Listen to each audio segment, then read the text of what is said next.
देखिए बेटा, इसको आप एक फुल फ्लेज अपना ऐसी खुद को ऐसे ही समझिएगा कि आप एक एग्जाम एनवायरनमेंट के अंदर बैठे हुए हैं और आप ने फुली प्रिपेयर्ड होके एग्जाम देना है और आपको किसी किस्म की कोई परेशानी नहीं है। ज्यादा से ज्यादा क्या होगा, आपका एग्जाम जो सा है फेल हो जाएगा। मैं जो बच्चे रिकॉर्डिंग वाले होंगे, मैं ये उन्हीं के लिए सारा अभी रिकॉर्ड कर रहा हूँ।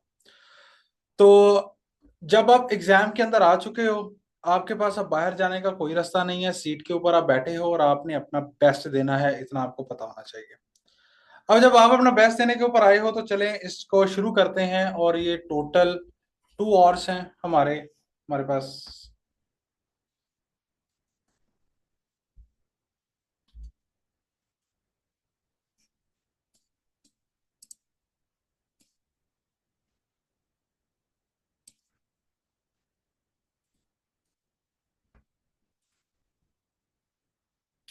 बेटा हमारे पास अभी एक स्टूडेंट ने ज्वाइन किया है, नुसरत बशीर। नुसरत, मैं आपको अलाउ कर रहा हूँ, आप अपना माइक अनम्यूट कर सकते हो। आपने आई थिंक ऑलरेडी किया हुआ है। तो you can ask your area of interest, where आप क्वेश्चन पूछना चाह रहे हो मुझसे। आपकी कोई चीज़ पेंडिंग हो जो कि मैं समझा सकूं और शॉर्ट टाइम के अंदर उसको कवर करवा सकूं।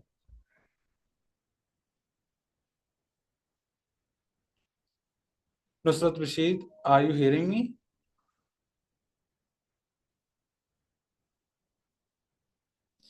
चलें ठीक है, हम अगर उनको हमारी आवाज़ नहीं पहुंच रही है तो हम अपने क्वेश्चंस का आगाज़ करते हैं, क्योंकि जो बच्चे अभी लाइव नहीं हैं वो इसकी रिकॉर्डिंग देख सकेंगे।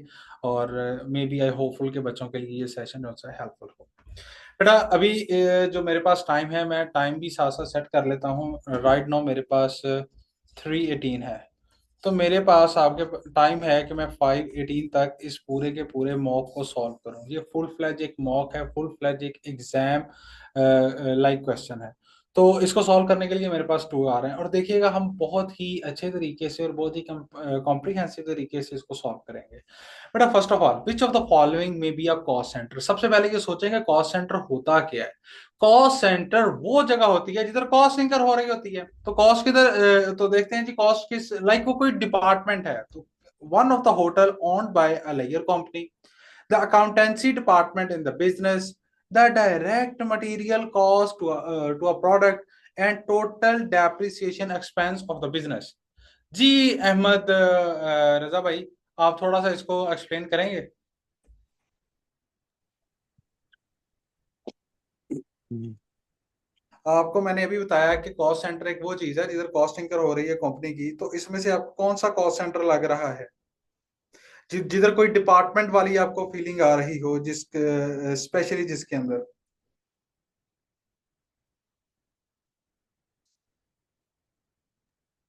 सर मैं भी इसका आंसर बी हो, अकाउंटेंसी डिपार्टमेंट। अकाउंटेंसी डिपार्टमेंट, अच्छा। तो ये मेरे पास one of the hotel owned by the layer company क्यों नहीं होगा? ये तो ठीक है, आपने बता दिया। मेरा आपसे काउंटर ये क्वेश्चन है, इसका one of the hotel owned by the layer company क्यों नहीं होगा? सॉरी सर, इसका आइडिया नहीं मुझे। इसका आइडिया ये है कि जो हमारे होटल्स होते हैं वो हमारे एसेट्स होते हैं, वो हमारे एक्सपेंसेस नहीं होते। और ये तो ऑलरेडी एक खर्चा है, ऑलरेडी एक कहने का मतलब कॉस्ट दी हुई है। और ये तो ऑलरेडी डेप्रिसिएशन का एक एक्सपेंस गिवन है। तो बात समझ में आ गई कि ऑप्शन वन क्यों है। अब चलते हैं अगले ऑप्शन की तरफ। वो कहता है विच, जब भी कोई भी आपने क्वेश्चन सॉल्व करने लगना है तो एक बात को अपने पल्ले लड़ बांध लें। सबसे पहले आपने जो काम करना है वो है उसकी रिक्वायरमेंट रीड करना है। रिक्वायरमेंट को रीड करते हैं। Which of the following formula should be entered into cell B four? Cell B four कौन सा है? इधर से जाऊंगा मैं बी के ऊपर, इधर से जाऊंगा मैं 4 के ऊपर। क्या यही वाला सेल सेल बी4 है? सॉरी, ये जरा ज्यादा हो गया, ये वाला।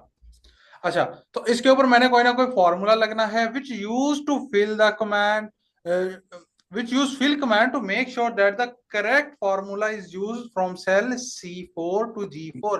कि वो वाला फॉर्मूला हम इधर से लेकर इधर तक भी अप्लाई कर सकें। किस तरीके से कर सकें? फिल कमांड से। फिल कमांड क्या होता है? कंट्रोल C करके उसी को ही हम कंट्रोल V कर देते हैं। याद रखें, आपने किसी भी टीचर से अगर पढ़ा होगा तो उन्होंने आपको पढ़ाया होगा कि हम एक होता है एब्सोल्यूट वैल्यूज का कॉन्सेप्ट। एब्सोल्यूट वैल्यूज का कंसेप्ट बी, और इधर आ जाएगा 1। बेटा जब भी आप किसी भी सेल को इस तरीके से लिखेगा तो वो रिलेटिवली चेंज होता जाएगा, लेकिन जिस तरीके से अब हम इनके साथ ये डॉलर का साइन लगा देते होते हैं, आई थिंक F4 प्रेस करके, तो ये जो सेल है ये कैसे कहते हैं, एब्सोल्यूट हो जाता है, मतलब रुक जाता है। अब मुझे ये देखिएगा, ये क्या बी मेरा क्या है, बी मेरा कॉलम है। क्या मैंने कॉलम को एब्सोल्यूट रखना है, या मैंने कॉलम में चाह रहा हूं कि ये वाला चेंज होता रहे? मैं चाहता हूं रॉ लेकिन यही रहे। रॉ कौन सी रहे? 4 रहे। तो इसके अंदर मैं क्या करूंगा? सर आप एब्सोल्यूट कर देंगे बी टू की, एग्जैक्टली B1 की वैल्यू की। एग्जैक्टली मैं B1 की वैल्यू को जी। एब्सोल्यूट कर दूंगा और इसको फिर मल्टीप्लाई कर दूंगा इसके साथ, जो हमारा ये जो है B3। अब मुझे जी। देखें इसके साथ का हमारा कौन सा ऑप्शन है जो गिवन है, जो कि हमारी ये, ऑप्शन बी। नहीं नहीं, ऑप्शन डी। ऑप्शन डी नहीं है। आप देखिए बी। हमें चाहिए क्या, workers in worker into hours work. Sir option B, second option. Option B, exactly you are right है। अच्छा, जो भी अभी स्टूडेंट ज्वाइन कर रहे हैं वो अपना जो माइक है वो अनम्यूट कर सकते हैं, हम आगे इसको आगे बढ़ रहे हैं। अच्छा, लेकिन बोलिएगा तब जब मैं कहूंगा। उसके बाद बेटा आ जाते हैं हम अपने थर्ड क्वेश्चन के ऊपर।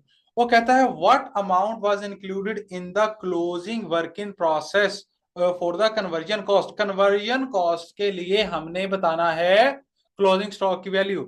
तो बेटा वो कैसे आएगी, वो पढ़ लेते हैं। कहता है there are the no work in process in the manufacturing process at the start of the period. इसका मतलब पीरियड स्टार्ट के ऊपर 0 यूनिट्स है मेरे पास, ओपनिंग मेरे पास 0 यूनिट्स हैं। 1800 units of the product commenced processing in the period during which completed output was। जो output उसने उसने जो यूनिट्स प्रोड्यूस किए हैं वो कितने हैं?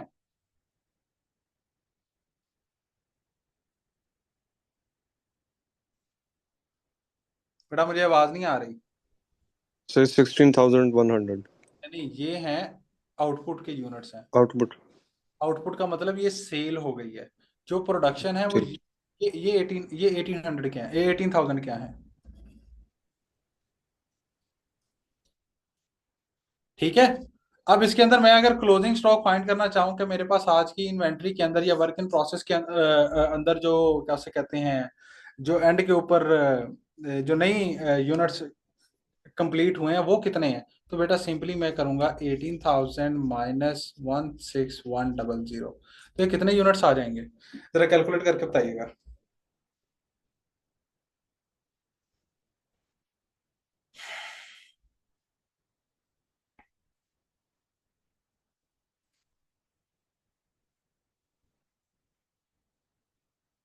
हरियप हरियप हरियप जी, इसको कैलकुलेट कीजिएगा अगर आपके पास कैलकुलेटर है तो। 1900। बेटा ये है 1900 यूनिट्स। अब 1900 जो यूनिट है इसके ऊपर कितना काम हो चुका है? इसके ऊपर 75% काम हो चुका है। और ये कितने की एक इसकी कन्वर्जन कॉस्ट आ रही है? तो वो आ रही है बेटा 4.6। इसको कीजिएगा, आपके पास क्या आंसर आता है या नहीं आता, इसको मल्टीप्लाई कीजिएगा। I will also try. 9100 multiply by 0.75 multiply by 4.6, तो मेरा आंसर आया है।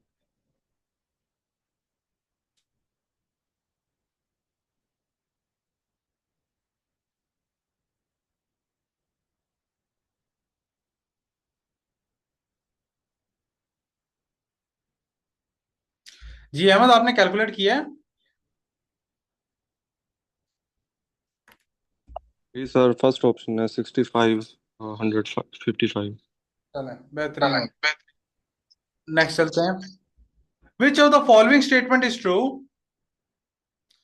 इंफॉर्मेशन इंफॉर्मेशन और डाटा के अंदर क्या फर्क है? इंफॉर्मेशन वो चीज होती है कि जो कि आपका प्रोसेस्ड डाटा होता है। डाटा बेसिकली आपको कहीं, ये वो वाली डेफिनेशन है जो हमने क्लास 5 से पढ़ी हुई है। तो इसमें देखते हैं ऑप्शन के अंदर क्या कहता है। Information consist of raw facts that have not been processed. तो क्या ये वाली इंफॉर्मेशन होती है? द आंसर इज नो, ये तो डेटा होता है। Data consist of information, the answer is no. Information consist of data, क्योंकि डेटा से ड्राइव होकर इंफॉर्मेशन बनती है। उसके बाद data consist of process information, the answer is wrong. Information consist of the data which can be process in a predefined way. तो क्या मेरा आंसर होगा?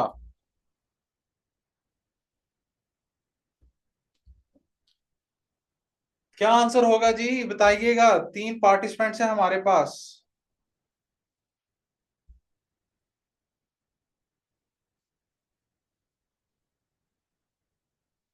अहमद भाई आप भी चले गए हैं? नहीं नहीं सर, तो मैं कह कौन? रहा था कि बाकी भी आंसर करें। बाकी आई थिंक जो ओप्पो 11 वाले जो भाई हैं ये चले गए थे। इसके आस्ट वन। अब आप अपने आप को अनम्यूट कर सकते हैं जी, ओप्पो, मिस्टर ओप्पो, आप खुद को अनम्यूट कर सकते हैं।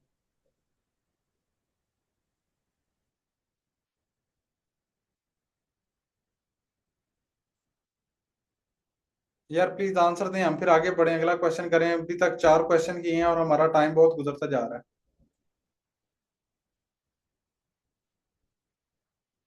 तो इसका ऑप्शन है डी। मैं अब नेक्स्ट मूव कर रहा हूँ। Which of the following task with the computer spreadsheet must be useful? कौन सा जी इसके अंदर सबसे यूजफुल टास्क है? Expense coding structure, the answer is no. Product listing, the answer is no, इसके लिए वेबसाइट यूज होती है। स्टाफ अप्रेजल के लिए भी नहीं। Yes, cost analysis is the right answer.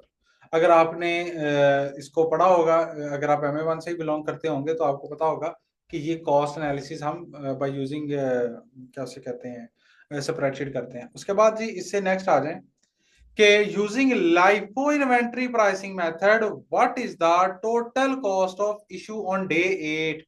Day 8 के ऊपर इशुएंस की कॉस्ट क्या आएगी? सबसे पहले तो ये मुझे बताएं कि लाइफो मेथड क्या होता है। लाइफो मेथड वो वाला मेथड होता है, हम जो भी लास्ट के ऊपर रिसीट आ रही होती है हम अज्यूम करते हैं कि वही हमारी सबसे पहले सेल हो रही है। जो सबसे लास्ट पर आई वो सबसे पहले सेल हो गई। अच्छा, अब सबसे लास्ट पर आई है 230, 230 में से 110 हो चुके हैं सेल। तो जरा कैलकुलेट कीजिएगा, 230 माइनस 110, क्या आंसर आएगा आपके पास? 120 प्रोबेबली। अगर आपके पास 120, अब इसके अंदर से बेटा 110 सेल हो चुके हैं जो मेरे पास लास्ट आई है, मैंने फाइंड किससे करने हैं? 150 से। और मेरे पास 30 और हैं, तो बेटा 120 की प्राइस लगेगी 3.6 और 30 की प्राइस लगेगी 3.7। प्लीज इसको सॉल्व करके मुझे आंसर बताइएगा। जो भी आंसर होगा वो आपके इधर आंसर्स के अंदर रिफ्लेक्ट कर रहा होगा। Sir I think B. बेटा वो आपकी बात ठीक है, लेकिन ना आई नीड अ सॉल्यूशन जो आप खुद अभी अपने कैलकुलेटर के साथ करो।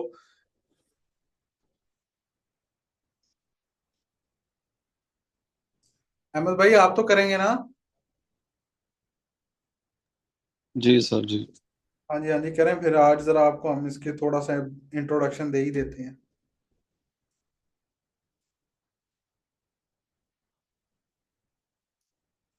निकला 543 या नहीं निकला?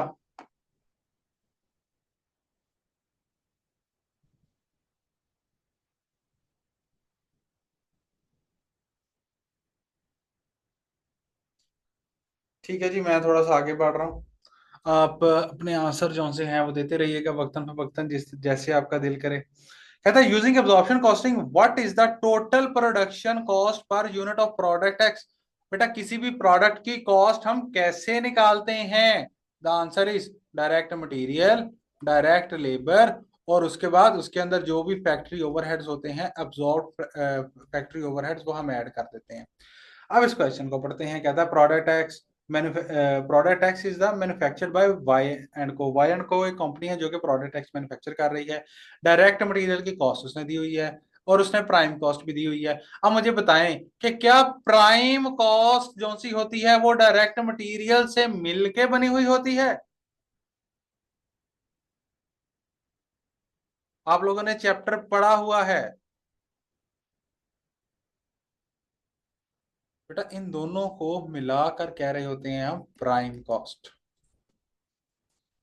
अब इन दोनों को मिला के हमने बोला प्राइम कॉस्ट, तो ये होगी 9.6। आगे आ गया, production overheads are absorbed at the rate of 13.4 per machine, और 2 units of product X product X are manufactured per hour, लेकिन 1 घंटे के अंदर 2 प्रोडक्ट्स हम मैन्युफैक्चर कर लेते हैं। अब मुझे आप लोग बताइएगा, आप सियाने बयाने लोग हैं, तो 1 यूनिट के लिए कितना लगता है? 1 यूनिट के लिए आधा घंटा लगता है। तो आधे घंटे को हम इसको डिवाइड कर देंगे 2 से, जो भी इसकी कॉस्ट आई है। तो 13.4 डिवाइड बाई 2, बेटा इसको आप सॉल्व करेंगे तो आपके पास जो आंसर निकलेगा वो निकलेगा इसका और इसका मिलाकर 16.3, जो कि हमारा ए ऑप्शन है। बेटा डी कैसे है? आपने अभी बोला डी, डी कैसे है? डी नहीं है। इनको जरा ऐड अप करें तो ये क्या डी आता है? ऐड अप करें, क्या डी आएगा?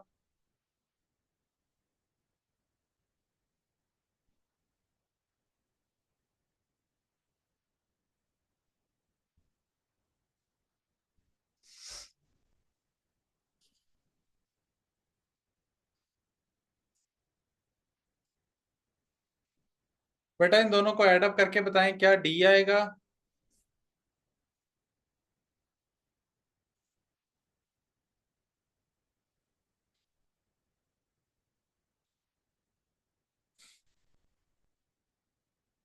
नो सर, 16.3, तो A option is the right option. ठीक हो गया। कहता है which of the following is the major advantage of the use of computer spreadsheet in the management accounting? क्या है मेजर? ये तो बुकिश लाइन बिल्कुल होएगी।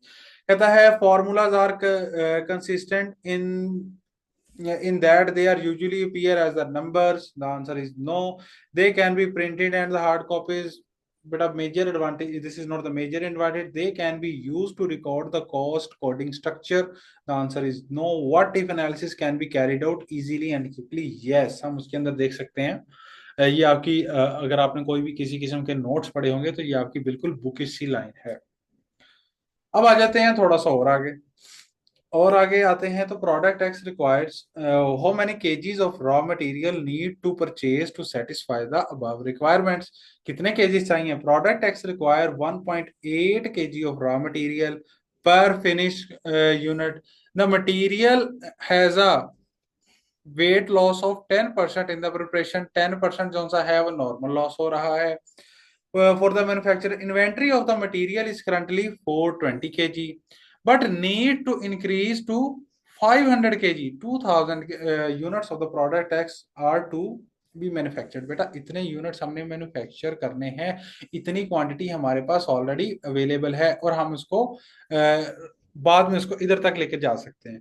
अब मुझे आप ये सबसे पहले ये बताइएगा, इतने यूनिट्स के लिए मुझे कितने केजी मटेरियल रिक्वायर होगा? तो इसकी कैलकुलेशन बहुत सिंपल है। कैसे कैलकुलेशन सिंपल है? 2000 multiply by 1.8 kg is equal to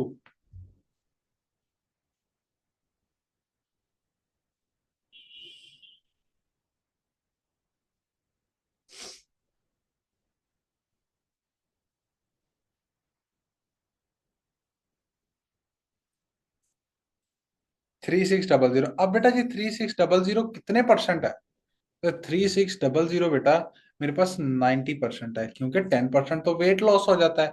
अब वेट लॉस का इफेक्ट कैसे लेंगे? तो इसको डिवाइड कर दूंगा मैं 90 से, मल्टीप्लाई कर दूंगा 100 से, तो बेटा 4000 केजी आ जाएगा मेरे पास। अब हम देखेंगे inventory of the material currently कितना पड़ा हुआ है? 420। इसके अंदर से कब, बट नीड टू इंक्रीज कितने, नीड टू इंक्रीज कितना है? 500। तो क्या आंसर आया मेरे पास? 4000 प्लस 420 माइनस 500, 3920।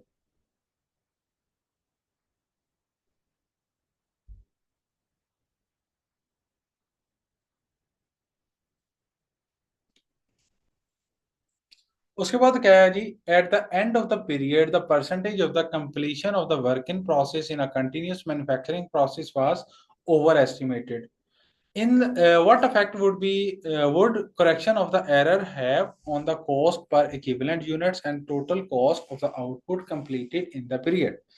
बेटा दो उसने दिए हुए हैं, एक दिया हुआ है यूनिट कॉस्ट और एक दिया हुआ है कॉस्ट ऑफ आउटपुट. इनके ऊपर हमने इफेक्ट बताना है. बेटा याद रखिएगा, जब कॉस्ट यूनिट कॉस्ट जो सी है वो इंक्रीज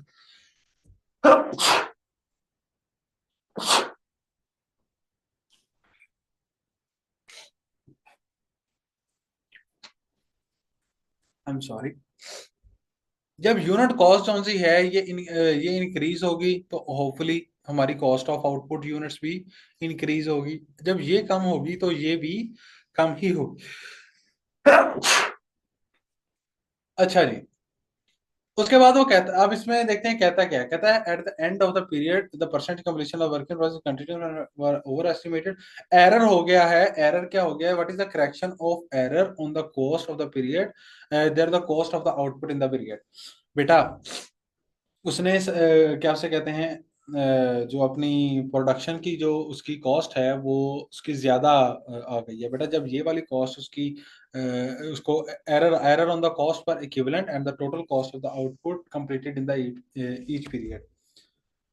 इसको एक बार दोबारा पढ़ लेते हैं. At the end of the period, percentage completion of the work in process in a continuous manufacturing process was overestimated. The answer is overestimated. ज्यादा estimate कर ली गई है.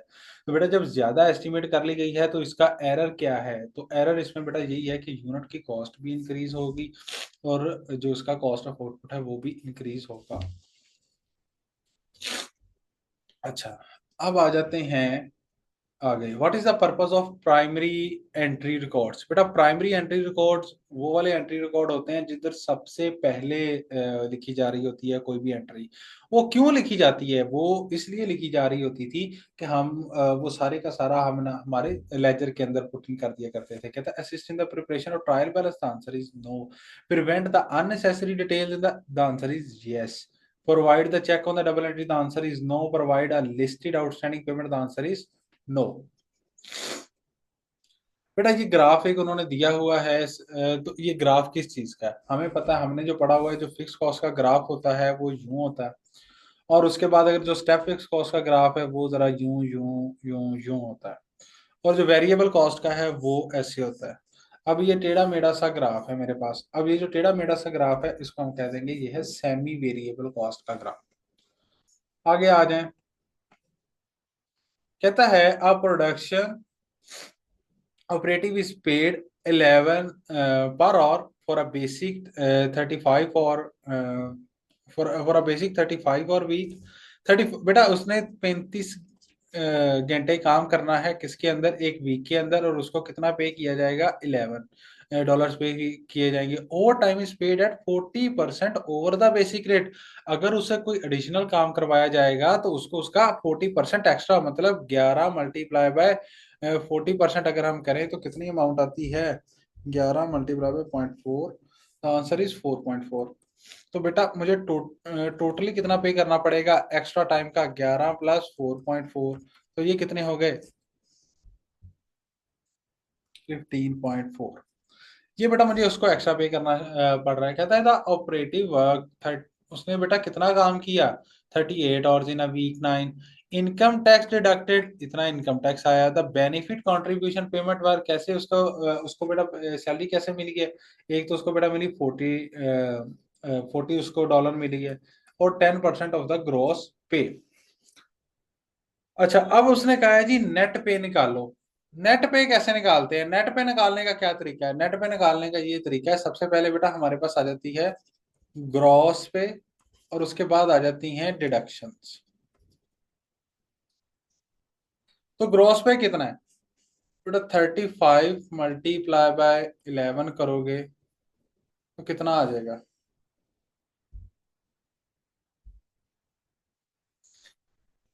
385. उसके बाद आप करोगे 35 मल्टीप्लाई बाय 35 नहीं, उसके बाद हम करेंगे 35 में से निकाल के 3 मल्टीप्लाई बाय 15.4। इसके बाद हम करेंगे 3 मल्टीप्लाई बाय 15.4, तो ये आ जाएगा मेरे पास 46.2। अब मेरे पास इसकी टोटल, इनको एड अप कर लें। 385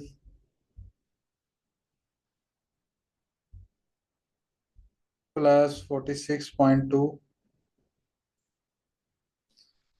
आई एम गेटिंग द 431.2। अब इसके अंदर हमने क्या करनी है, डिडक्शन अप्लाई करनी है। क्या, कौन कौन सी डिडक्शन अप्लाई करनी है?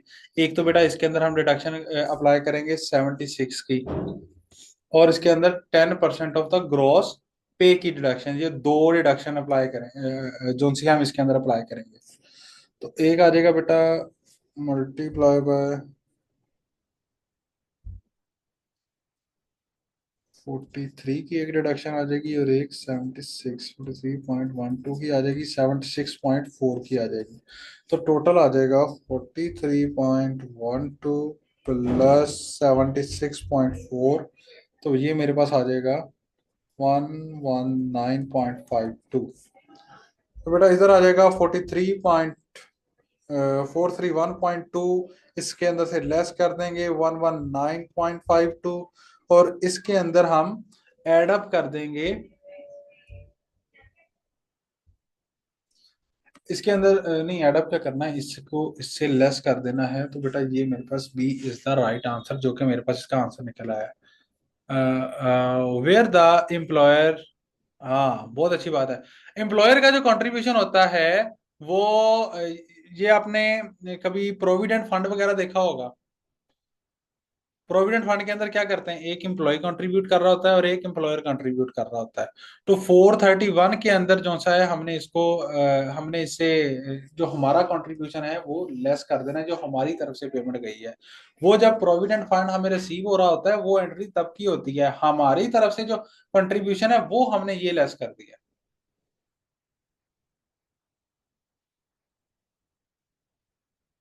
एम आई राइट?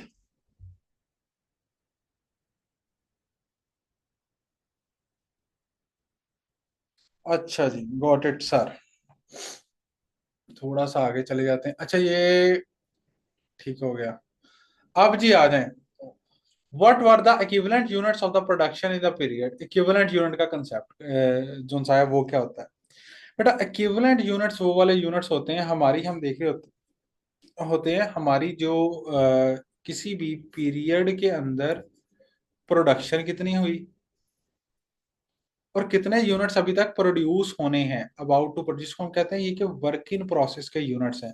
इन दोनों को मिला के मटेरियल कितना लगा इनके ऊपर, और कन्वर्जन कितनी लगी, इसको कहते हैं बेटा इक्विवेलेंट यूनिट्स। अच्छा, अब है जी, कहता है नो लॉसेस और गेन्स अकर, कोई लॉसेस गेन अकर नहीं हुआ। There are the no work in process at the start of the period, ठीक हो गया। Which 9600 litre of the raw material were input to the process, और कितने का आउटपुट हमने कितने का निकाल लिया उसके अंदर से 8700 का। और बाकी अभी तक इन प्रोसेस कितनी अमाउंट है वो जरा निकालिएगा आप लोग। 9600 माइनस 8700 से निकालिएगा जरा।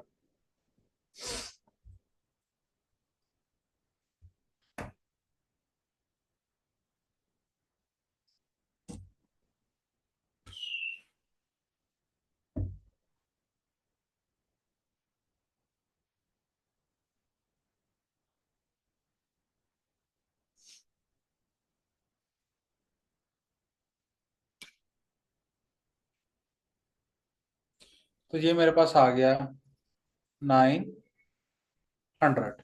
अब 900 is the still my work in process बेटा। तो इधर मेरे पास प्रोडक्शन निकली, जो कि निकली वो कन्वर्जन से भी निकल गई। प्रोडक्शन का मतलब क्या होगा, इसके ऊपर मटेरियल भी कॉस्ट पूरी पूरी एलोकेट हुई, और इसके ऊपर प्रोडक्शन की जो कन्वर्जन की कॉस्ट है। अब ये जो 900 मेरे पास यूनिट्स रह गए हैं ना, इनके ऊपर मटेरियल तो 100% लगा, इनके ऊपर मटेरियल तो 100% लगा, लेकिन जो उसकी कन्वर्जन कॉस्ट है वो 60% लगी। इसका आप 60% भी लीजिएगा।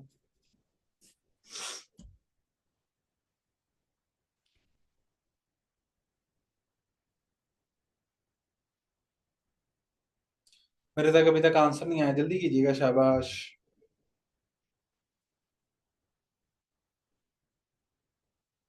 540। बेटा इन दोनों को आप एड अप करोगे तो कौन सी अमाउंट बनेगी, obvious सी बात है जी। तो 9600, इन दोनों को भी ऐड करके मुझे बताइएगा।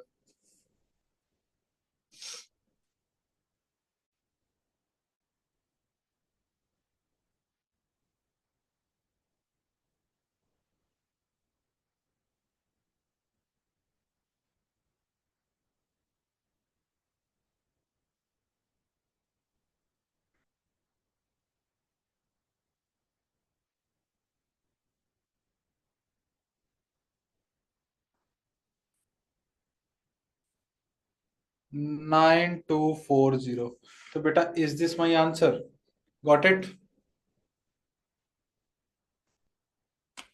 अब आ जाए बेटा, using marginal costing, what is the basis valuing inventory of the finish goods in a manufacturing business. बेटा मैन्युफैक्चरिंग के अंदर कौन कौन सी चीजें आ रही होती हैं?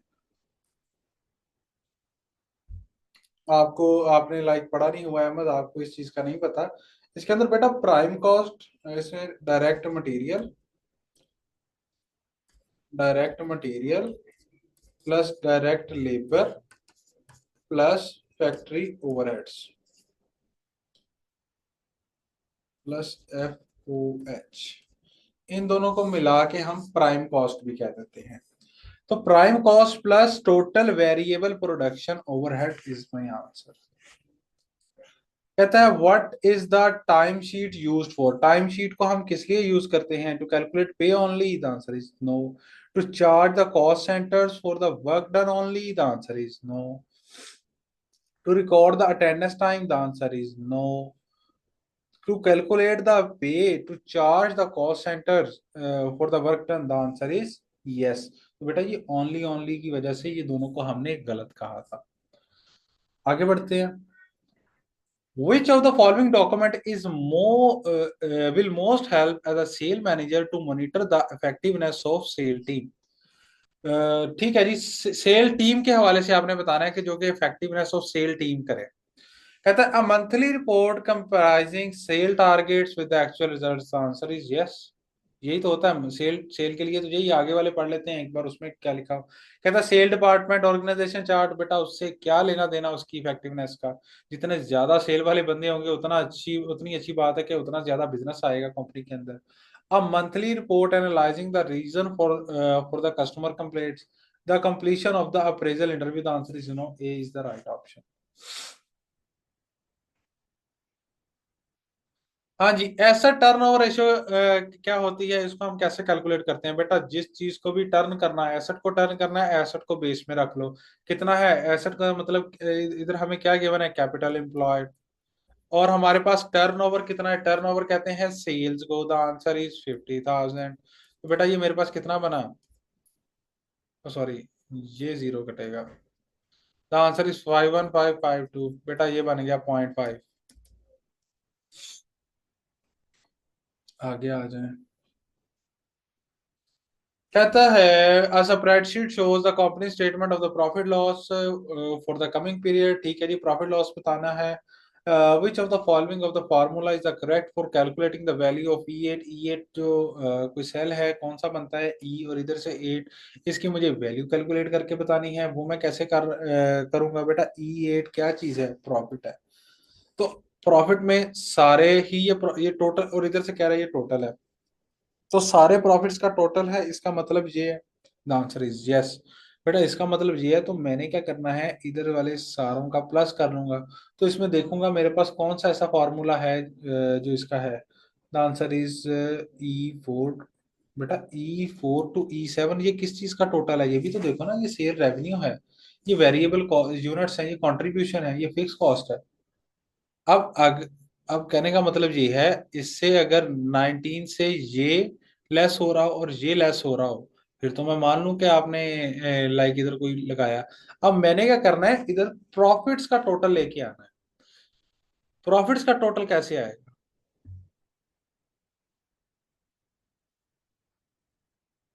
ये वाला क्वेश्चन थोड़ा सा लाइक आंखों का धोखा है, मुश्किल तो नहीं है। Exact, B8 to D8, exactly you are right. उसके बाद आ जाए बेटा, which activity is least likely to be responsibility of the accounting function of the large organization। Large organisation के अंदर हमने पढ़े हुए हैं, वेजेस का सिस्टम पढ़ा हुआ है, परचेजेस का सिस्टम पढ़ा हुआ है, पेएबल का सिस्टम पढ़ा हुआ है। Calculation of the wages, control of the direct receivable, dispatch of the customer orders और पेमेंट ऑफ द ट्रेड। बेटा अकाउंटिंग का काम नहीं है कि वो जाके गेट पर बैठ के क्या उसे कहते हैं, अपना सामान को डिस्पैच करे। ये काम है स्टोर वालों का, डिस्पैच वालों का, और ये काम वही करेंगे। I hope you understand this MCQs.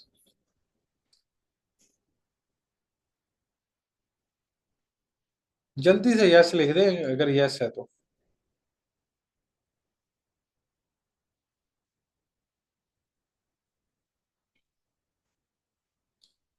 अच्छा, अब आते हैं जी हमारे इस कैसे कहते हैं, what are the total direct cost. Total direct cost बतानी है बेटा। प्रोडक्शन ओवर, ये देखो जितने, एक डायरेक्ट, दूसरा डायरेक्ट, तीसरा डायरेक्ट, ऐड कर लो। 23 प्लस 12 प्लस 7 कितना बना? The answer is 42। ये हमारे पास बेटा कंपनी के प्रोडक्शन ओवरहेड की कॉस्ट तो दी हुई है। अब जब कंपनी के अब लगती सिर्फ दो ही चीजें हैं।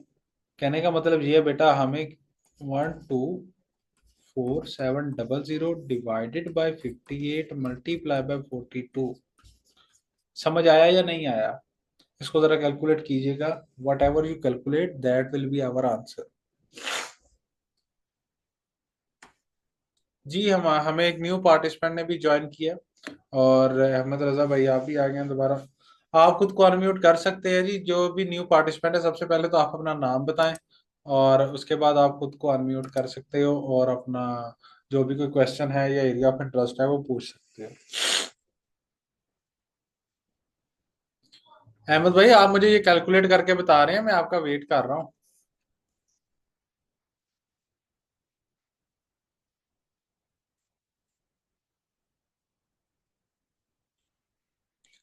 ठीक है रीज, आप इसको बेटा कैलकुलेट कीजिएगा। हम एसीसीए का स्पेसिमेन मॉक कौन सा है वो इधर देख रहे हैं, और स्पेसिमेन एग्जाम, सॉरी मॉक नहीं एग्जाम, तो उसको सॉल्व करने की ट्राई कर रहे हैं। हमने 318 के ऊपर स्टार्ट किया था और अभी हम ऑलमोस्ट हाफ पर हैं।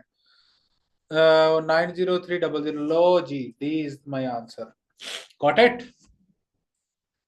चलें, अभी हमारे साथ अहमद हैं और साथ हमारे साथ अरीज हैं, तो हम इसको और ज्यादा मजा आएगा अब करने को। दो लोग हो गए हैं, जल्दी से कोशिश करनी है कि जल्दी से जल्दी आंसर दें, और अनम्यूट करेंगे तो बेहतर।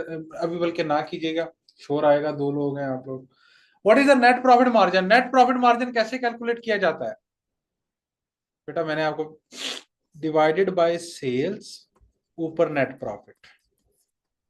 अगर मुझे कोई पूछता कि जी ग्रॉस प्रॉफिट मार्जिन बताओ, उसका मैं क्या फॉर्मूला करता? Gross profit divided by sales.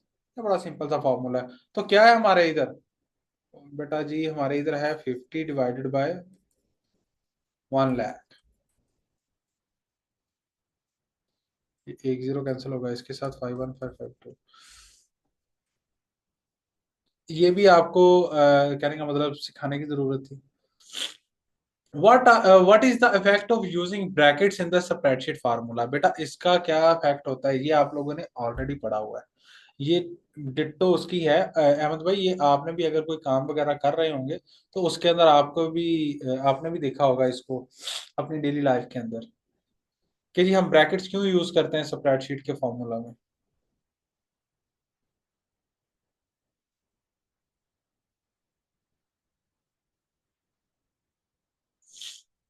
Division multiplication calculated before the, नहीं नहीं, वो बात नहीं है, वो तो डमैस क्या होता है डमैस का रूल? DMAS।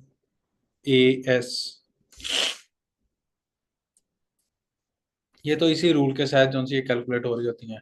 ब्रैकेट्स हम इसलिए यूज करते हैं, जो पहले जो कैलकुलेशन हो रही होती है वो ब्रैकेट्स वाले डाटा की हो रही होती है, इसलिए हम ब्रैकेट्स का यूज कर रहे होते हैं फॉर्मूला के अंदर भी, वैसे भी मल्टीप्लिकेशन या किसी और क्वेश्चंस के अंदर भी। तो इसका पर्पज सी है, द आंसर इज सी। ये बहुत ही जनरल था। अच्छा जी, उसके बाद आ जाता है जी बंदे की, हमने टोटल वर्कर टोटल वेजेस, उसकी टोटल तनख्वाह निकालनी है कितने दिनों की? 3 दिनों की। सबसे पहले देखेंगे वो एक दिन की कितनी लेता है।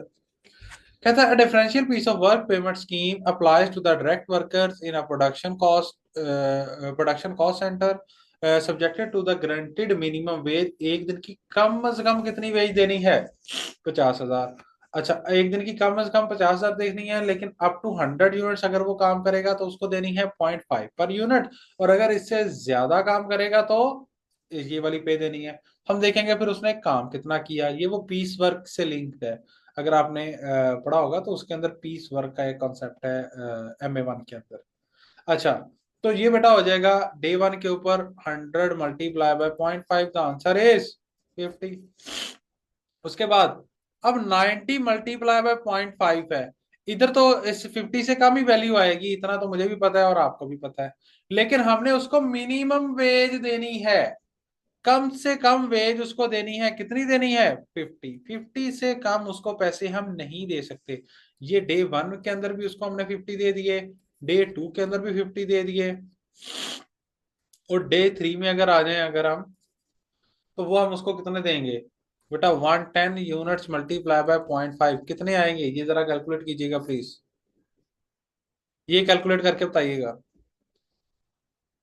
ओ सॉरी, इसको ऐसे कैलकुलेशन नहीं होगी, इसके ऊपर आप जो से 100 यूनिट्स हैं वो 0.5 के ऊपर उसको देंगे, और जो अदर देन 100 यूनिट्स है वो 0.6 के ऊपर देंगे। तो इट्स 50 एंड 0.6 का इसके मतलब 6। तो इसको जब आप टोटल करेंगे दैट इज 156। इसकी नहीं समझ आई तो प्लीज पूछें।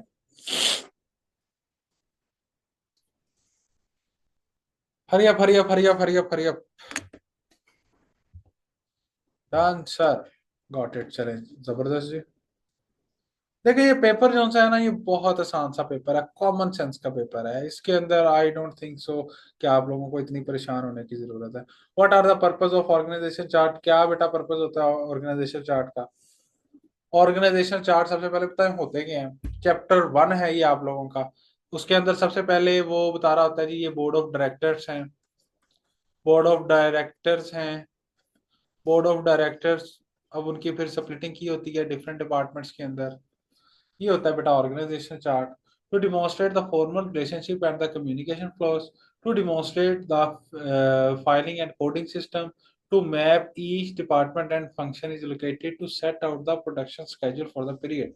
इसके लिए मुझे जरा बताइएगा, what will be in C I think, to map where each department function. बेटा लोकेशन के लिए तो हम चार्ट जो सा है आई डोंट थिंक सो वो यूज कर रहे होते हैं।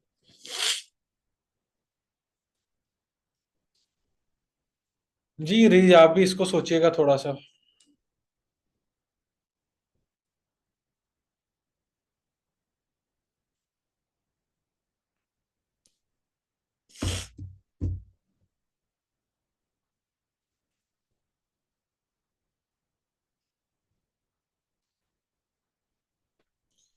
Filling and coding aid as a guess. बेटा ये formal relationship and communication flows को क्यों नहीं हम लिख सकते, या हमने किस तरीके से ऑर्गेनाइजेशन के अंदर बातचीत करनी है? इसके लिए ये भी, you know this would be the purpose कि एक हायरार्की क्या है ऑर्गेनाइजेशन के अंदर, it would represent that. Got it. हाँ ए, उन्होंने कह दिया है हमने। Yes you are right. अभी देखिएगा हमने 3:18 के ऊपर स्टार्ट किया था, आप राइट नाउ अपनी घड़ियों के ऊपर टाइम देखिएगा कितना टाइम हो चुका है। मेरे पास 4:02 हो चुके हैं।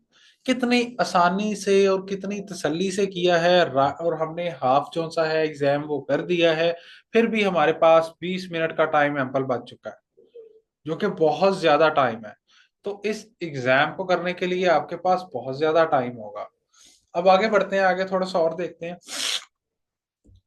कहता है what is the value of work in process at the end of the period. Work in process की वैल्यू बतानी है। वर्क इन प्रोसेस की वैल्यू कैसे बतानी है वो भी देख लेते हैं। Manufacture observe the production overheads in the cost, cost of the job as the percentage, percentage के हिसाब से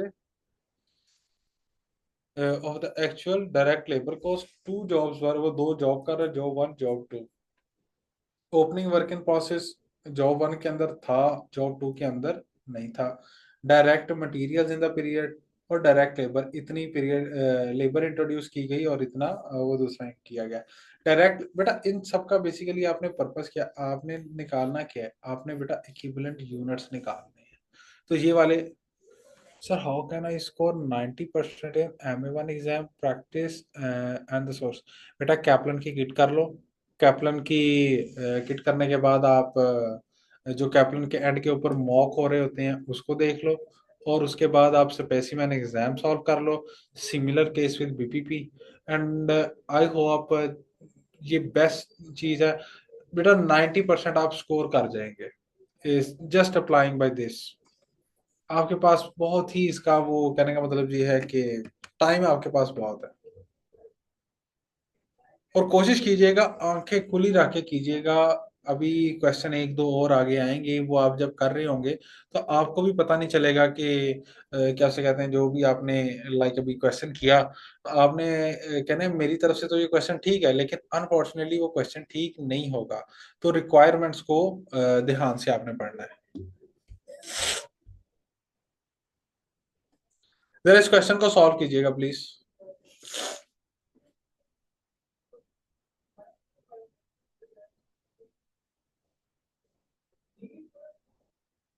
इंशाल्लाह ताला यू कैन डू इट।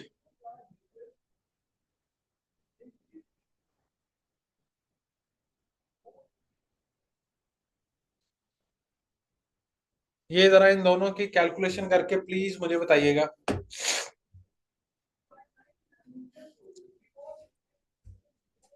और मुझे 1 मिनट का जरा टाइम दीजिएगा प्लीज।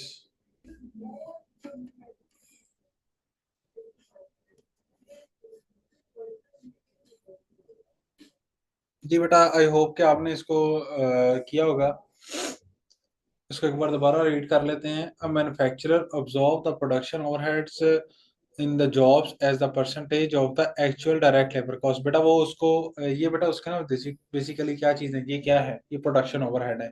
वो उसकी इसने डिवीजन करनी है। इसने किस तरीके से 9855 की डिवीजन करनी है बेटा, इसने इस हिसाब से डिवीजन करनी है कि ये जो उसने दिया हुआ है लेबर कॉस्ट के हिसाब से, where is the labour cost, ये लेबर कॉस्ट है। अब 4360 डिवाइडेड बाय 4360 प्लस 2940, ये मुझे बताइएगा कितने परसेंट आता है। What is the answer of this. कितने परसेंट जॉब वन में जाएगा, कितने परसेंट जॉब टू में जाएगा। जॉब टू कंप्लीट हो चुकी है, हमने बेसिकली इधर जॉब वन की कैलकुलेशन करनी है राइट नाउ। जल्दी से बताइएगा।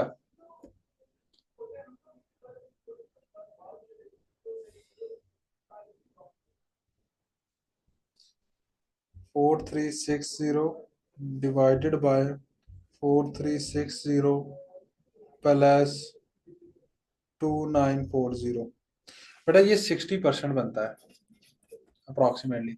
तो इसकी 60% ओवरहेड्स किस में जाएंगे, जॉब वन के अंदर जाएंगे। और इसके 40% जो से ओवरहेड्स है वो किस में जाएंगे, जॉब टू। बेटा जॉब टू ऑलरेडी कंप्लीटेड है, वर्क इन प्रोसेस वो वाला प्रोसेस होता है। 62 नहीं है यार, इसको कैलकुलेट कीजिएगा दोबारा, ये 59 पॉइंट कुछ बनता है। जब आप दोबारा कैलकुलेट करेंगे आपको पता चल जाएगा। अच्छा, तो जॉब टू जो सी है वो हमारी कंप्लीट हो चुकी है, तो इसको हम नहीं देखेंगे। तो अब इसका 60% ले लें जी। सबसे पहले हमारे पास ओपनिंग वर्क इन प्रोसेस आ जाएगा, डायरेक्ट मटेरियल आ जाएगा, डायरेक्ट लेबर आ जाएगी, और बेसिकली इसके अंदर प्रोडक्शन ओवरहेड्स कितने परसेंट ऐड हो जाएंगे, 60%। मतलब के फाइव, इसकी अब मैं इसका आंसर की वो निकालने लगा हूँ। 5269 प्लस 10726 प्लस 4360 प्लस 60% ऑफ 9805 क्या बनता है, 98, सॉरी 9855, 9805 नहीं 9855। ये है क्योंकि मल्टीप्लाई बाय 0.6, तो बेटा ये बनता है 5913। तो मुझे इन सारों को ऐड करके तो बता दे क्या बनता है। 5269 plus 10726 plus 4360, 268 is my answer. 26, तो it can be the C option. I don't think वो अब मैंने जो इधर राउंड ऑफ किया ना 5 9 कुछ कुछ का, ये बेसिकली उसका डिफरेंस आया है इधर। तो ये आप समझिएगा, this is the C option, C option is the right option. बात समझ आ गई है?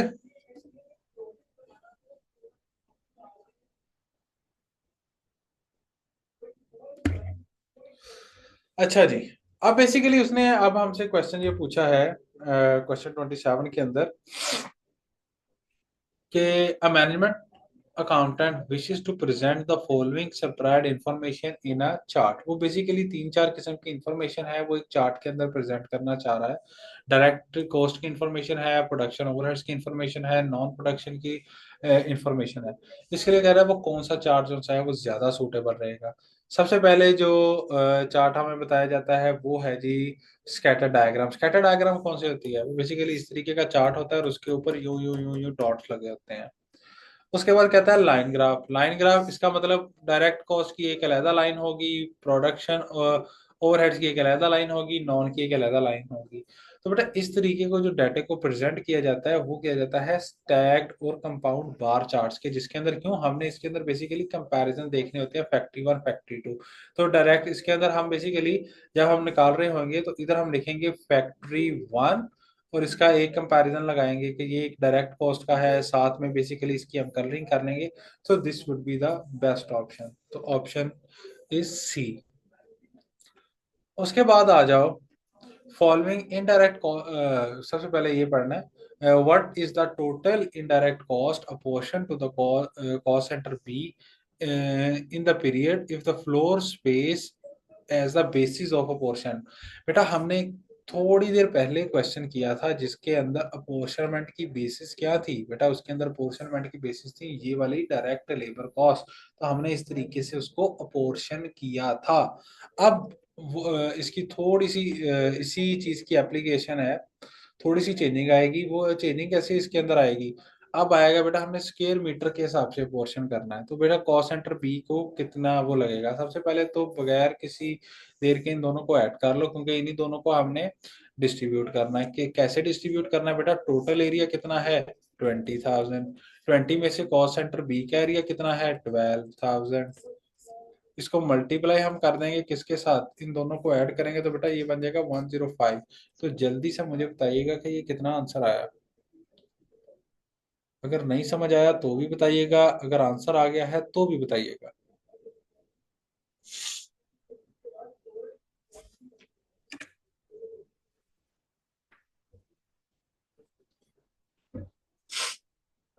जल्दी जल्दी जल्दी जल्दी, शाबाश शाबाश शाबाश। यही वाले क्वेश्चंस हैं जिसके ऊपर टाइम लगता है। अच्छा जी मेरा सर आ रहा है। और इन्हीं को अगर आप थोड़ा सा इनकी प्रैक्टिस कर जाओगे, इनको समझ जाओगे, तो यही वाले जो से हैं ये आपके 90% मार्क्स दे जाएंगे।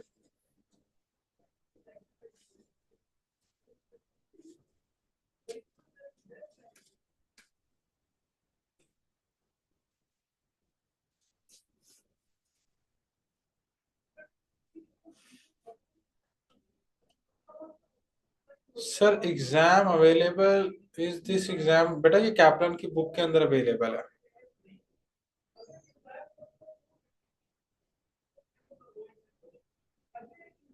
आप जरा इसको सॉल्व करें ना मेरे साथ साथ। मुश्किल तो नहीं लग रहा?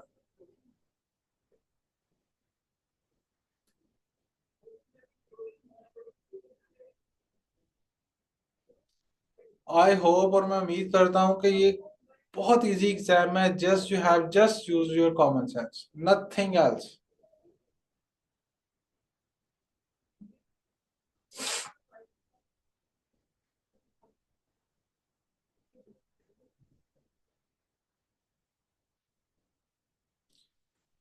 आई don't think, I think so रहे हैं जो हमारे अहमद भाई हैं, क्योंकि उनका रिप्लाई नहीं आ रहा है।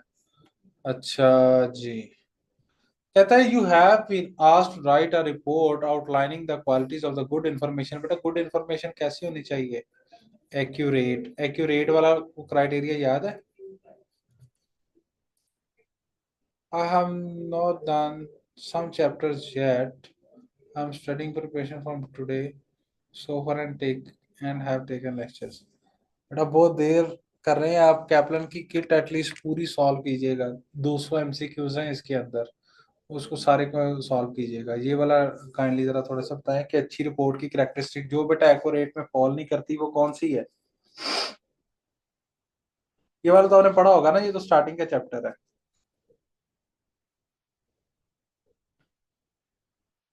और जो जो सा भी नहीं समझ आइएगा, you can ask me in the group और in the personal chat.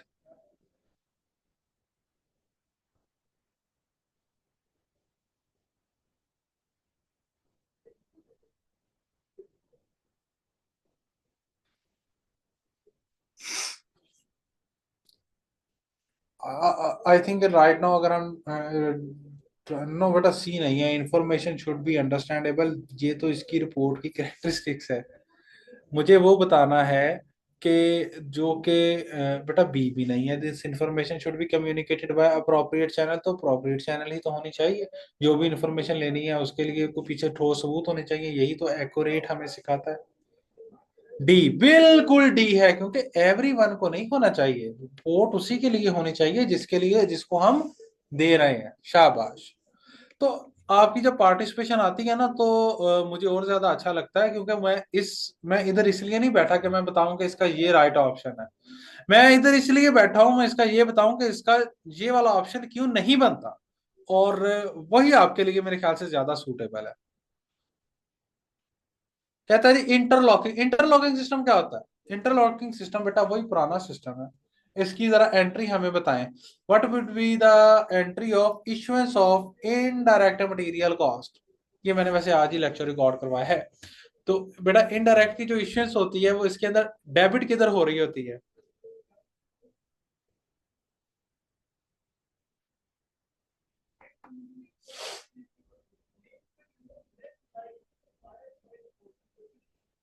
As per interlocking system बताइएगा। शाबाश।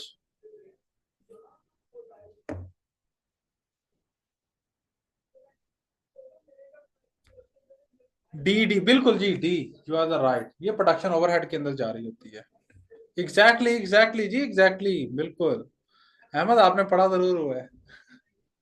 अच्छा जी। तो अब हम आ जाते हैं। अच्छा जी, करेक्ट कोड बनाना है। ये आप बताएंगे, ये वाला मैं नहीं कर रहा। ये जो 31 है ये मैं नहीं कर रहा। मैं आपको इतना बताता हूँ, इन ये बेटा एक कोडिंग है, इसको स्टेटमेंट को पढ़ना है और आपने एक कोड बनाना है। ये भी अगर मैंने करवाना है ना तो कोई हाल नहीं।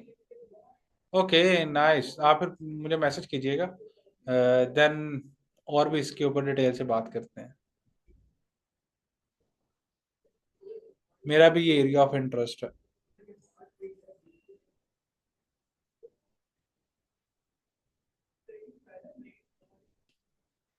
शाबाश शाबाश। कहता है according system uses combination of the letters and the numbers to classify the cost. Number और लेटर से उसने कॉस्ट बनानी है। The first two digits of each code represent cost centre. Cost centre या कॉस्ट सेंटर बेसिकली क्या होता है? Department होता है। The third and the four digit represent the type of expense. किस टाइप का, किस किस्म का एक्सपेंस होगा? यानी कि पहले दो डिजिट डिपार्टमेंट बताएंगे, डिपार्ट, और ये दो बताएंगे हमें नेचर ऑफ एक्सपेंस। और six digit represent the detail of expense के कैसा एक्सपेंस लाइक था। तो अब हम इसको देखते हैं बेटा। इसके अंदर से what would be the correct option? इसमें सबसे पहले इसी तरह कॉस्ट सेंटर ढूंढो। करो शाबाश, करो करो करो करो।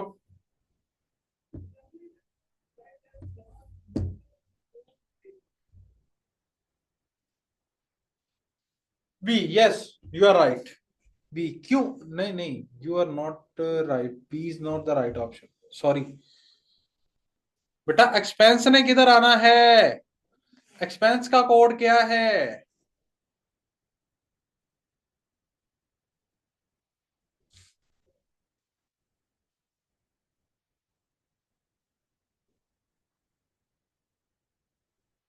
एनडी के ऊपर आप ठीक हो, एक्सपेंस का कोड क्या है उसके ऊपर आपकी वो है। C, exactly, C is the right answer. Which of the following are the reason of formatting data in a spreadsheet? Data को हम जो सा स्प्रेडशीट में क्यों लाइक प्रेफर करते हैं कि इसको इसकी इसकी for formatting data in a spreadsheet to get the data in the correct order for the analysis. बेटा इसके लिए हम फॉर्मेटिंग की टूल नहीं यूज करते हैं। ये तो वैसे उसका बेनिफिट जरूर है, लेकिन फॉर्मेटिंग डाटा के हिसाब से हमने बताना है। To make the labels visually interesting, the answer is yes. To make the numbers more descriptive of what they represent, you may say it can be, but I don't think so. To make the data appear as plain text, I don't think this would be the right option, and this is the option. तो कोई option दूसरा और तीसरा किसी में है? Yes, B is the option. हाँ जी, आपने पहले से बता दिया। अच्छा, ये इतना आसान है। रीच देख लें, अहमद जोन से हैं, इन्होंने पढ़ा नहीं हुआ, he is planning for ACCA, और ये आंसर कर रहे हैं। अच्छा जी। डायरेक्ट कहता है, if the productivity can be improved what will be happen to the direct labour cost per unit of the output? बेटा अगर हम अपनी प्रोडक्टिविटी बढ़ाएं, उसको इम्प्रूव करें, तो हमारी लेबर कॉस्ट के ऊपर क्या इफेक्ट आएगा? लेबर कॉस्ट, बेटा लेबर की जो कॉस्ट है, फॉर एग्जांपल उनको हम सबसे पहले देखेंगे पेमेंट फिक्स दे रहे हैं या पेमेंट वेरिएबल दे रहे हैं। तो सबसे पहले हम देखेंगे the direct operative in the factory are paid on the, वो बेटा उसको ऑरली बेसिस ये पेमेंट जा रही है, 35 जो है वीक के हिसाब से पेमेंट जा रही है। Yes, it would be decrease. Which of the following statement concerning the spreadsheet cells are the correct? बताएं जरा बेटा, ये बेसिकली हाँ, कहता है a formula in a particular cell में calculate the number of several cell, the answer is no. Calculate on the particular cell and then clicking on the particular cell and then entering a number or the text will enter data into that single cell। तो बेटा ऐसे ही data cell के अंदर enter होता है। Each cell can contain a number, a label और a formula। तो हर cell के अंदर होता है। चलो जी। Press shift and enter to select the cell below the same column. बेटा ये शिफ्ट प्लस इंटर जब आप करते हैं ना, तो बेटा कॉलम सिलेक्ट हो जाता है। शिफ्ट प्लस एंटर, ये शॉर्टकट की है, तो ये कॉलम को सिलेक्ट कर देती है। और अगर आप स्पेस बार जो सी होती है, उसके साथ आप प्लस एंटर को करते हैं, तो ये क्या करता है, ये आपकी रो को सिलेक्ट कर देता है। अगर आपने वो अपना क्या उसे कहते हैं स्प्रेडशीट वाला चैप्टर पढ़ा, ये उधर से ही आया है। तो 34 वाले का आंसर कौन सा है, वो जरा मुझे बताइएगा।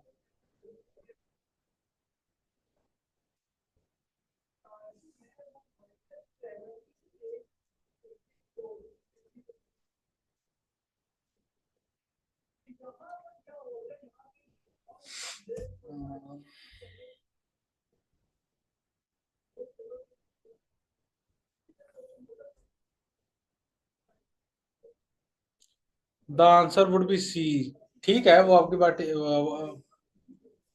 कैसे है बेटा, क्लिकिंग ऑन ये तो ठीक हो गया। हर सेल के अंदर एक हम अप्लाई कर सकते हैं। नेक्स्ट चलते हैं। आ जाओ जी। The following statement concerning the recording and the analysis of the sales are true. The sale figure that should be taken from the invoice is the net of both trade discount and sales tax.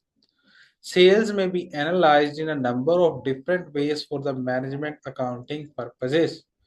बताएं जी इसको।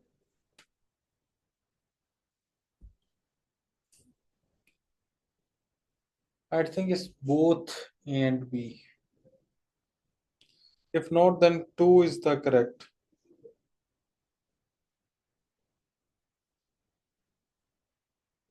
What would you think?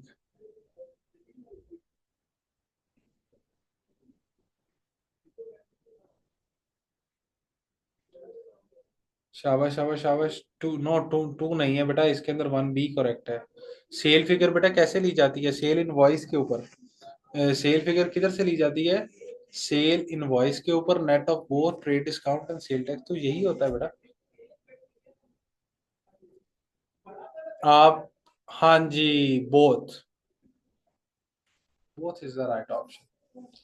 Which of the following are the features of the useful management information? जरा बताइएगा कौन सा feature है जो कि हमारे लिए काफी यूजफुल रहता है कि वो communicated to the right person हो, provided whatever the cost, बेटा नहीं, कॉस्ट सिर्फ उतनी लगनी चाहिए जितना हमें बेनिफिट जो सा है वो रिसीव हो, sufficiently accurate for its cause. Yes, exactly, B is the option.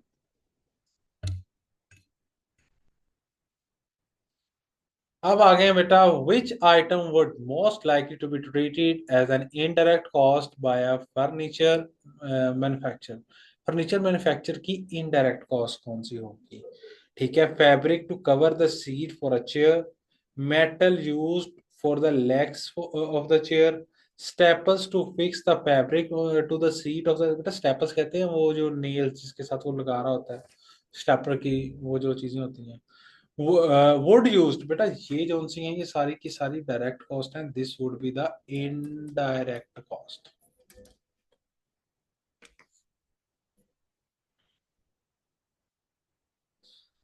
Which of the following is true uh, uh, about the effect of the different method of pricing raw material from inventory in from inventory in a periodic constantly raising price? ये बेटा rising price वाला concept आपने apply करना है। Rising prices हो तो क्या होता है, इसका बताइएगा मुझे। इन दोनों में से इतना बता देता हूँ, एक स्टेटमेंट ठीक है, मुझे ये बताइएगा कौन सी है।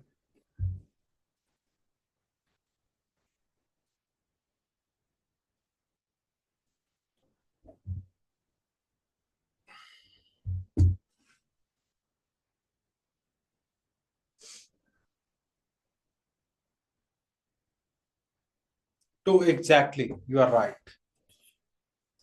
अब मैंने बेटा, if an inventory control system what is normally meet by the free inventory? बेटा कौन सी इन्वेंट्री फ्री इन्वेंट्री होती है? क्या ये बी मैं करवाऊं?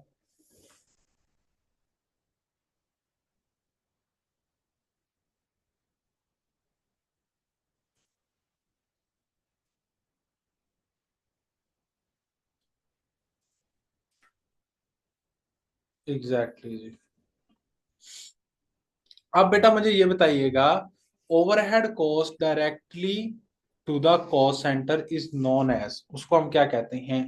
Overhead absorption, overhead allocation, overhead apportionment, overhead assignment. आपसे बताओ एलोकेशन क्या होती है? शाबाश शाबाश शाबाश शाबाश शाबाश। Allocation, what is allocation, what is क्या उसे कहते हैं, अब्जॉर्प्शन, और व्हाट इज अपोर्शनमेंट, और व्हाट इज असाइनमेंट?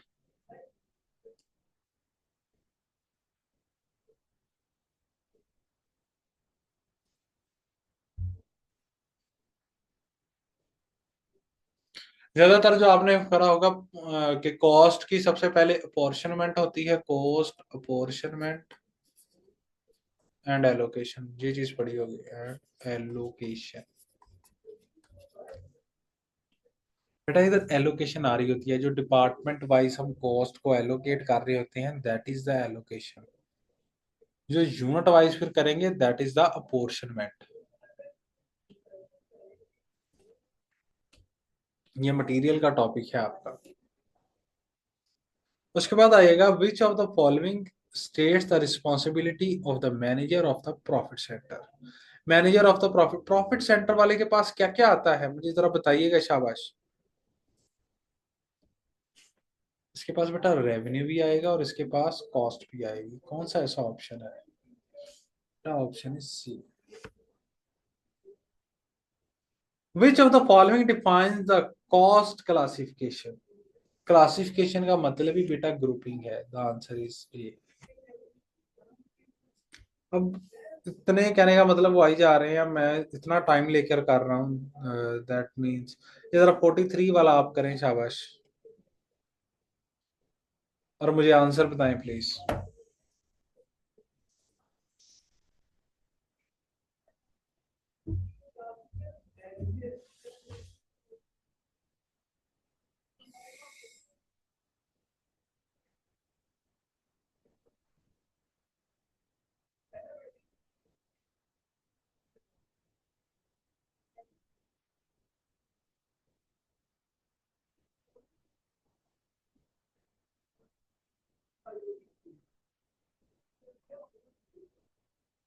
रीजा आप ऑनलाइन है? नहीं तो मैं आगे बढ़ जाऊं, ताकि जो रिकॉर्डिंग वाले बच्चे हैं उनको ज्यादा वेट ना करना पड़े।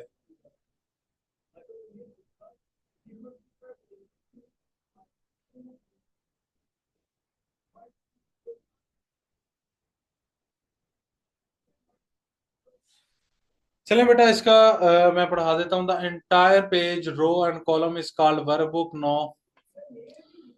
ईच रो इज, इसको बेटा शीट कहते हैं, वर्क बुक नहीं कहते, शीट कहते हैं। सही भी आप लोगों को बता दूं।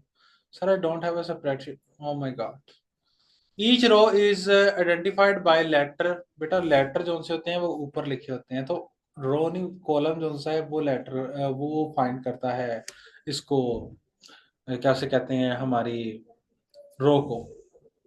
हम्म, सॉरी, लेटर जो सा होता है वो कॉलम को करता है। 1 2 3 जो सा होता है ये हमारी रोज होती हैं, तो रो को जो सा है लेटर करता है। This is wrong.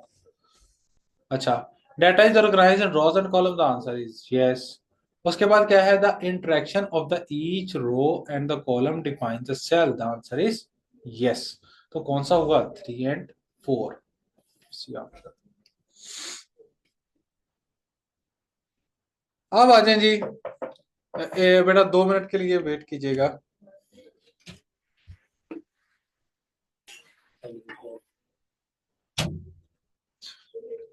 बस मैं इधर से वो बंद करने वाला था, आप पहले आ गए। ठीक है बेटा, सॉरी फॉर द डिस्टर्बेंस। कहता है total amount of the work usually be charged to the production overheads for the above। वो वाली बतानी है जो कि ओवरहेड्स को हम चार्ज कर सके, प्रोडक्शन ओवरहेड्स को। बेटा प्रोडक्शन ओवरहेड्स को क्या क्या चार्ज होगा? Salary of the factory manager. क्या प्रोडक्शन ओवरहेड होंगे? The answer is yes. Training of direct workers, ये होएगा। ट्रेनिंग कौन सी है? ये बेटा सिंपली चैप्टर का नॉलेज है, इसके अंदर कोई कहने का मतलब ये है कि वो इधर उधर की चीज है ही नहीं है। ये सीधी सीधी चैप्टर का जो नॉलेज है उसकी एप्लीकेशन है। तो इसके अंदर सबसे पहले आप इसको करो। 24,000 plus 16600 plus normal idle time, इसको भी हम इंक्लूड करते हैं। Over time premium of direct, बेटा जनरल ओवर टाइम को हम करते हैं, जनरल ओवर टाइम को हम करते हैं। लेकिन अगर वो किसी क्लाइंट की रिक्वेस्ट के ऊपर हो तो मैं इसको काउंट फॉर नहीं करता। तो बेटा इनका, हाँ शाबाश, उन्होंने आंसर कर दिया हुआ है रीच ने ऑलरेडी। ये आपने आई होप कि इन्हीं सब का वो ऐड करके किया हुआ होगा। 2760, sorry sir I have to leave, I need. No problem, dear. It's okay. Totally all right.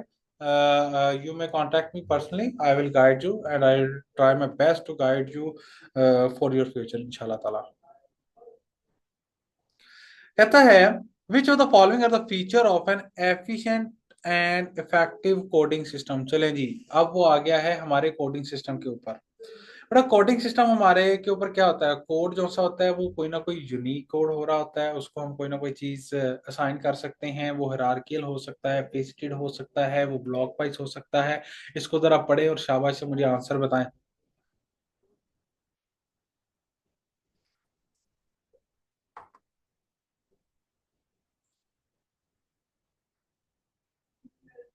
अब इस आपने इधर आंसर गलत बताना है मुझे रीच, मुझे इतना पता है। आपकी इंशाल्लाह ताला मैं इसमें जो गलती की करेक्शन करूंगा, आई होप कि आपके एग्जाम के अंदर वो गलती नहीं होगी। एग्जैक्टली मुझे पता था आप ये वाला आंसर करेंगे बेटा। उसने कहा है each code should contain letters and numbers. जरूरी नहीं है अकेले नंबर्स का भी कोड बन सकता है, अकेले लेटर्स का भी कोड बन सकता है। So this is wrong, only A option. Got it?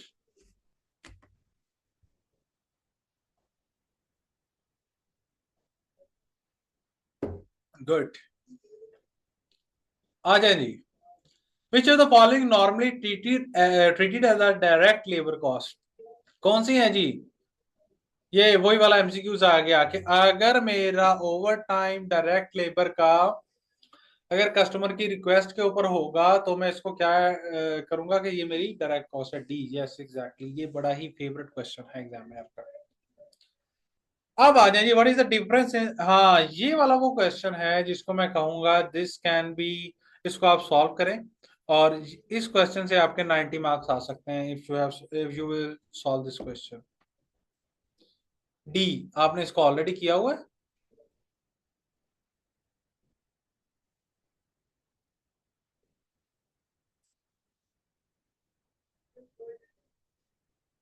नहीं नहीं, ये उसका भेज है। सॉल्व करें, इसके सॉल्व करके मुझे भेजें।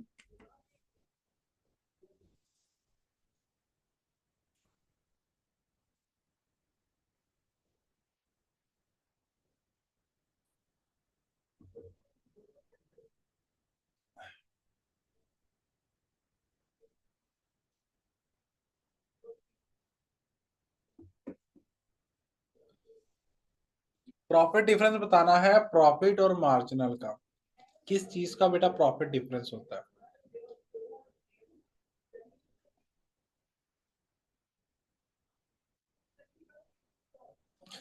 क्लोजिंग स्टॉक की वैल्यू का। ज्यादा ऊपर ज्यादा ना जाने की जरूरत नहीं है।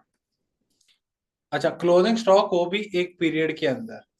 अब क्लोजिंग एक पीरियड के अंदर प्रोडक्शन कितनी हो रही है और सेल कितनी हो रही है? बेटा प्रोडक्शन हो रही है 25,000, सेल कितनी हो रही है 28,000। बेटा डिफरेंस कितने का अराइज हुआ है? The difference is of 3,000। बेटा इन 3,000 के अंदर लेबर क्लोजिंग स्टॉक की किस चीज का डिफरेंस होता है? क्लोजिंग स्टॉक की फिक्स्ड कॉस्ट का। क्लोजिंग स्टॉक की फिक्स्ड कॉस्ट का, इसको मल्टीप्लाई कर दोगे 7.6, then you will got your answer. Please let me know what would be the correct option. Exactly, ये समझ आ गया है कि मैंने ये क्या किया है या नहीं किया। फॉर द पीरियड लेना है, इग्नोर दिस 7,000। चलें, गुड, शाबाश। हाँ जी। बेटा है a representative earn the basic salary, बेशक ये उसको सैलरी फिक्स मिल रही है। A guaranteed at the year end bonus, उसको बेटा ईयर एंड भी फिक्स मिल रहा है। 5% कमीशन भी मिल रहा है। What is the cost classification appropriate for the sale representative? तो बेटा उसकी सैलरी को हम किस तरीके से रिप्रेजेंट करेंगे? What will the most suited?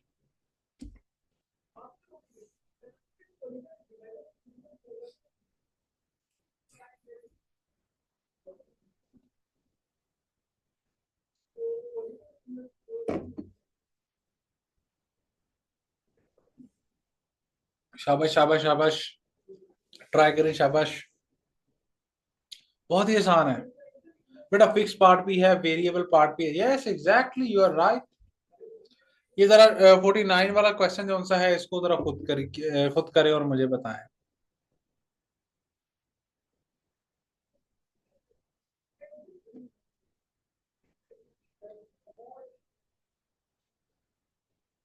कि ट्रेनी अकाउंटेंट बेचारा कौन सा काम करेगा?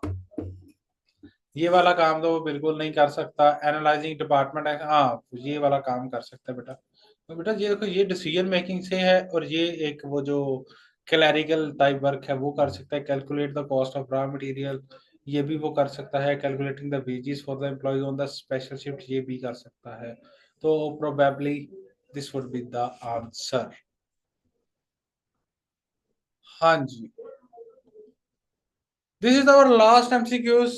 और ये हमारे पास है एक कस्टमर का जिक्र है हमारे पास, क्या से कहते हैं, an integrated computerise TRS consultant, we are the TRS consultant, which of the following is the correct. बेटा ये टीआरएस कंसल्टेंट हम है जो क्वेश्चन अभी कर रहे हैं, और ये हमारा कस्टमर है।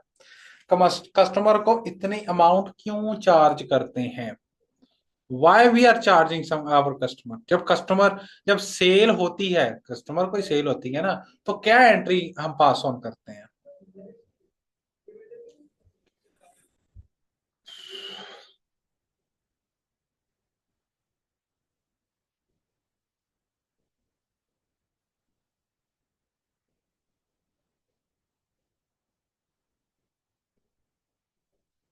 शाबाश शाबाश, एंट्री बताएं, हम वेटिंग।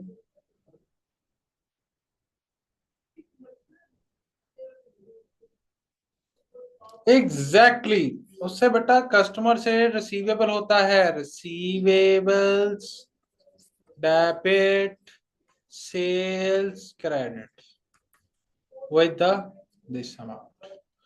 So got it. हमने ये बेटा बहुत ही कंप्लीट कर लिया। ये जिस तरीके से मैंने स्टार्ट में अनाउंस किया था, ये है 3:18 के ऊपर हमारा स्टार्ट हुआ था, और अभी जो टाइम हो गया है एग्जैक्टली वो हम देखेंगे 4:41 है। तो हमने मेरे ख्याल से ये बहुत ही जल्दी कर दिया है। आपने थोड़ा सा और टाइम लगाना है एग्जाम के अंदर। हमने तकरीबन 40 मिनट्स पहले इसको कर दिया, तो 1 घंटे और तकरीबन 20 मिनट्स में। और इसके अंदर मैंने थोड़ी सी ब्रेक भी ली है, बच्चों को भी टाइम दिया है कि वो अपना वो करते रहें, और मैक्सिमम टाइम जितना मुझसे हो सका था, जितना मैं ठहर ठहर के करवा सकता था, मैंने इसको करवाया है। आपके पास एग्जाम के अंदर इससे 40 मिनट्स और होंगे, तो कोशिश कीजिएगा अपने टाइम का बेस्ट यूटिलाइज कीजिएगा। जितनी टाइम की बेस्ट और यूटिलिटी बेहतर रखेंगे, उतने आपको पॉजिटिव रिजल्ट्स मिलेंगे। I hope this is all from my side, और मैं इस लेक्चर को एंड करता हूँ। दिस इज माई नंबर, इसके ऊपर आप मैसेज कर सकते हैं अपना नाम लिख के, और जिस टाइम के ऊपर आप मेरा सेशन देख रहे हैं, और वो सेशन का भी प्लीज लिखिएगा। सो 3322 902। वेट प्लीज, मैं इधर से मिटा देता हूँ। 03403322 इसका स्क्रीनशॉट लेना, स्क्रीनशॉट ले लें, या जिससे भी आपको सूट करे। और that's all from my side, और मैं इस सेशन को अब एंड कर रहा हूँ। अपना बहुत सारा ख्याल रखिएगा। एग्जाम देने से पहले अपने वालिदैन का चेहरा जरूर देखिएगा, और देखिएगा उनको आपसे कितनी ज्यादा उम्मीदें हैं। और इसी के साथ अल्लाह हाफिज।